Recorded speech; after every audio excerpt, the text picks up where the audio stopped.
16 श्रृंगार बैठी माँ गुड़ गाने आली है।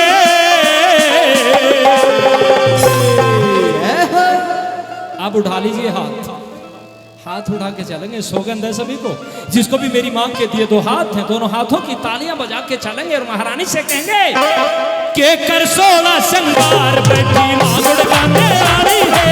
16 श्रृंगार बैठी माँ गुड़ गाने आली है। के कर 16 श्रृंगार बैठी माँ गुड़ गाने आली है।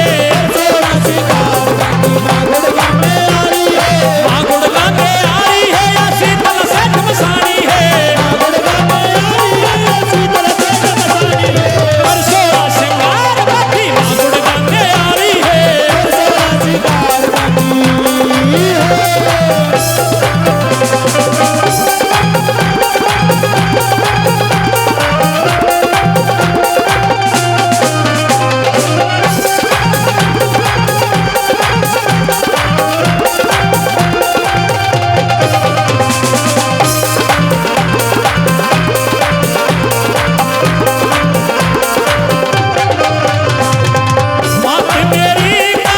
मात मेरी का यो रूप निराला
सोए